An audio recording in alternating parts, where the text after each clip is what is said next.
Olá, olha eu aqui de novo, obrigado por deixar a sua porta aberta para a nossa TV Polo, canal 11 da NET, e especialmente para o nosso programa Sarau Eletrônico.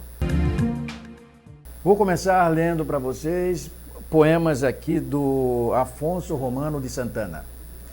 Primeiro, Limites do Amor.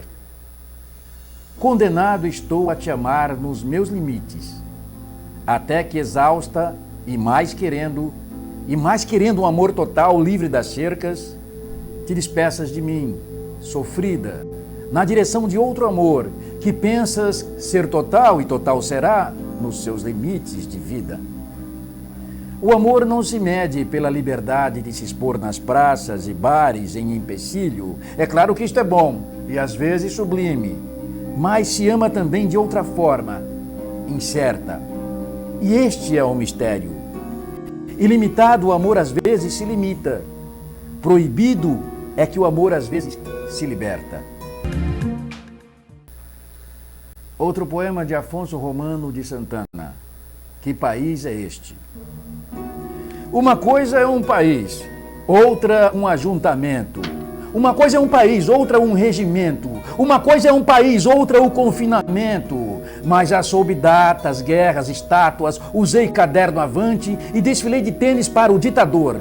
Vinha de um berço esplêndido para um futuro radioso e éramos maiores em tudo, discursando rios e pretensão. Uma coisa é um país, outra um fingimento. Uma coisa é um país, outra um monumento. Uma coisa é um país, outra o aviltamento.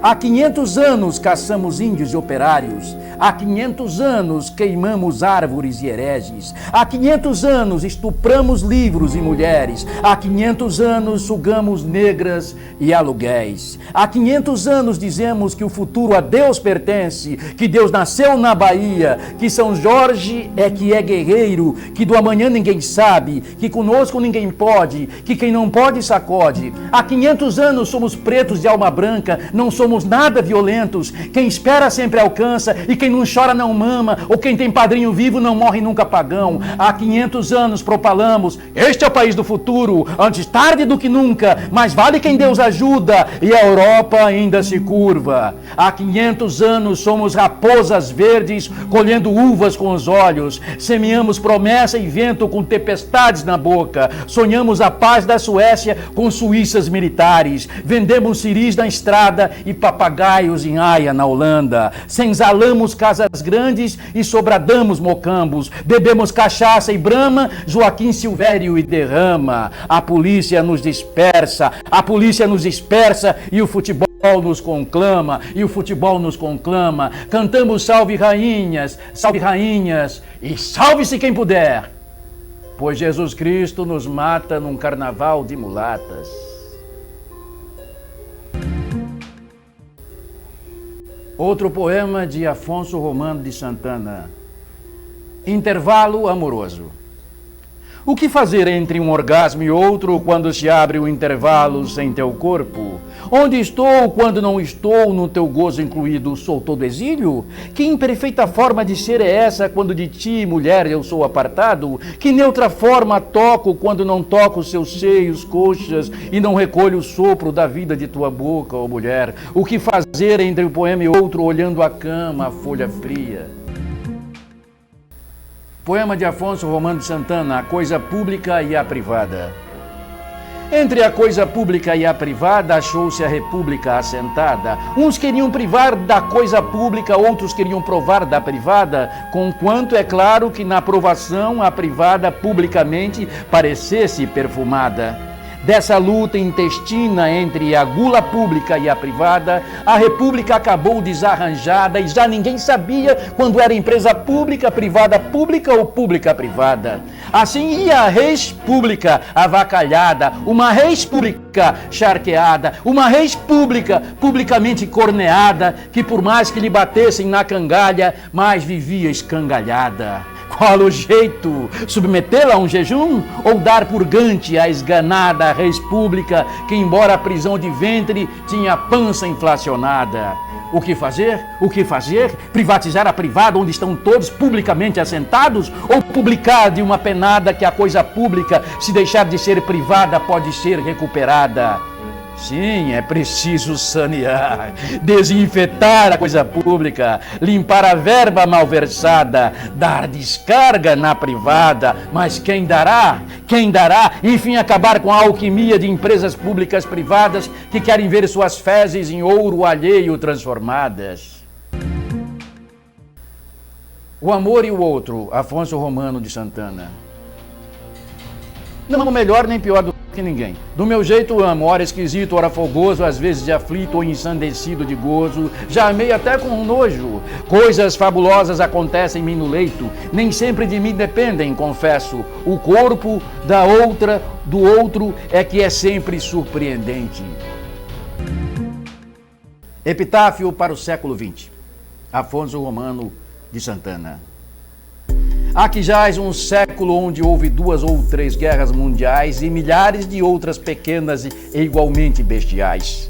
Há que jaz um século onde se acreditou que estar à esquerda ou estar à direita eram questões centrais. Há que jaz um século que quase se esvaiu na nuvem atômica. Salvaram-no o acaso e os pacifistas com sua homeopática atitude nuxvômica. Há que jaz o século que um muro dividiu, um século de concreto armado, canceroso, drogado, empestado, que enfim sobreviveu às bactérias que pariu. Há que jaz um século que se abismou com as estrelas nas telas e que o suicídio de supernovas contemplou.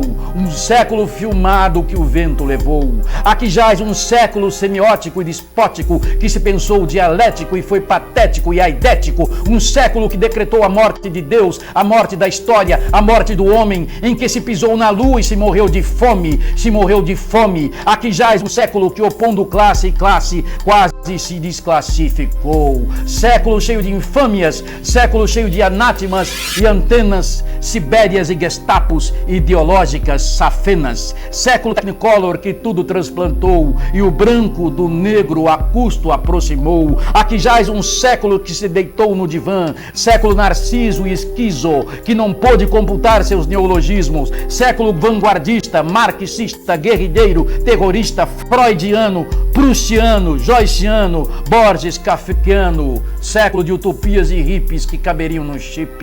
Aqui jaz um século que se chamou moderno e, olhando o presunçoso passado e o futuro, julgou-se eterno. Século que de si fez tanto alarde, tanto, e no entanto já vai tarde, já vai tarde. Um conto agora de Aloysio Azevedo chamado Músculos e Nervos. Terminava a primeira parte do espetáculo quando Dona Olímpia entrou no circo pelo braço do pai. Havia grande enchente, o público vibrava ainda sob a impressão do último trabalho exibido, que devia ter sido maravilhoso, porque o entusiasmo explodia por toda a plateia e de todos os lados gritavam ferozmente: Scott, acene Scott, Scott, acene Scott. 2 sujeitos de libré azul com alamares dourados conduziam para o interior do teatro um cavalo que acabava de servir. Muitos espectadores de chapéu no alto da cabeça estavam de pé e batiam com a bengala nas costas das cadeiras. As cocotes pareciam loucas, louquíssimas, e soltavam guinchos que ninguém entendia. Das galerias trovejava um barulho infernal, e por entre aquela descarga atroadora, só o nome do idolatrado acrobata sobressaía, exclamado com delírio por 1000 vozes: Scott! Scott, Scott, Scott, Scott! Olímpia sentiu-se aturdida. O pai no íntimo arrependia-se de lhe ter feito à vontade, consentindo em levá-la ao circo, mas o médico recomendara tanto que não a contrariassem. E ela havia mostrado tanto empenho no capricho de ir aquela noite ao Politeama. De repente, um grito uníssono partiu da multidão. Estalaram as palmas com mais ímpetos, choveram chapéus, arremessaram-se leques e ramalhetes. Scott havia reaparecido. Bravo! Bravo, Scott! Bravo! E os aplausos recrudesceram ainda. O ginasta, que entrara de carreira, parou em meio da arena, aprumou o corpo, sacudiu a cabeleira anelada e, voltando-se para a direita e para a esquerda, atirava beijos, sorrindo no meio daquela tempestade gloriosa. Depois de agradecer, estalou graciosamente os dedos e retirou-se de costas a dar cambalhotas no ar. Desencadeou-se de novo a fúria dos seus admiradores e ele teve de voltar à cena ainda uma vez, mais outra, cada vez mais triunfante. Olímpia, entretanto, com a cabeça pendida para frente, o olhar fito, os lábios entreabertos, dir-se-ia hipnotizada completamente, tal era a sua imobilidade. O pai tentou chamá-la à conversa. Ela respondeu por monossílabos. Se quiseres, vamos embora. Não. Na segunda parte do espetáculo, a moça parecia divertir-se. Não despregava a vista de Scott, a quem cabia a melhor parte dos trabalhos da noite. O mais famoso era a sorte dos voos. Consistia em dependurar-se, ele de um trapézio muito alto, deixar-se arrebatar pelo espaço e, em meio do trajeto, soltar as mãos, dar uma cambalhota e ir agarrar-se a um outro trapézio que o esperava do lado oposto. Cada um destes saltos levantava sempre uma explosão de bravos. Scott havia feito já por 2 vezes o seu voo arriscado. Faltava-lhe o último e o mais perigoso, no entanto. Diferençava este dos primeiros, em que o acrobata, em vez de lançar-se de frente, tinha ir de costas e voltar-se no ar para alcançar o trapézio fronteiro. O público palpitava ansioso até que Scott afinal apareceu no alto trampolim armado nas torres junto ao teto. Cavou-se logo um fundo silêncio nos espectadores. Um fundo silêncio. Os corações batiam com sobressalto. Todos os olhos estavam cravados na esbelta figura do artista, que lá muito em cima parecia, nas suas roupas justas e meia, a estátua de uma divindade olímpica. Destacava-se-lhe bem o largo peito hercúleo, guardado pelos grossos braços nus, em contraste com os rins estreitos, mais estreitos que as suas nervosas coxas, cujos músculos e aços se encapelavam ao menor movimento do corpo. Com uma das mãos ele segurava o trapézio, enquanto com a outra limpava o suor da testa. Depois, tranquilamente, sem o menor abalo, prendeu o lenço à sua cinta bordada e delantejou-las e deu volta ao corpo. Ouvia-se a respiração ofegante do público. Scott sacudiu o braço do trapézio, experimentando-o, puxou-o afinal contra o colo e deixou-se arrebatar de costas. Em meio do circo, desprendeu-se, gritou, hop! Deu uma volta no ar e lançou-se de braços estendidos para o outro trapézio. Mas o voo fora mal calculado e o acrobata não encontrou onde agarrar-se. Um terrível bramido, como de 100 tigres a que rasgassem a um só tempo o coração, ecoou por todo o teatro. Viu-se a bela figura de Scott, um instante solta no espaço, virar para baixo a cabeça e cair na arena, estatelada, com as pernas abertas. O recinto do circo encheu-se logo. Nos camarotes, mulheres desmaiaram em gritos.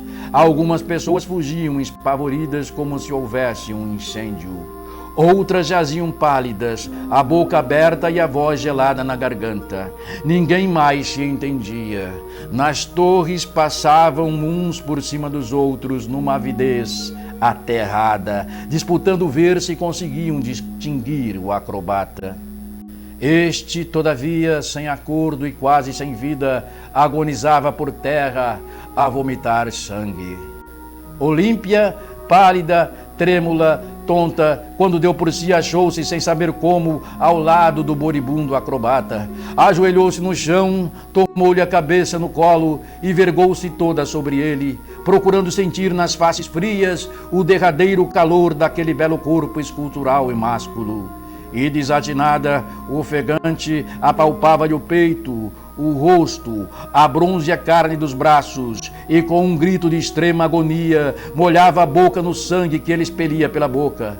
Scott teve um estremecimento geral do corpo, contraiu-se, vergou a cabeça para trás, volveu para a moça os seus límpidos olhos comovidos, agora turvados pela morte, soltou o gemido derradeiro.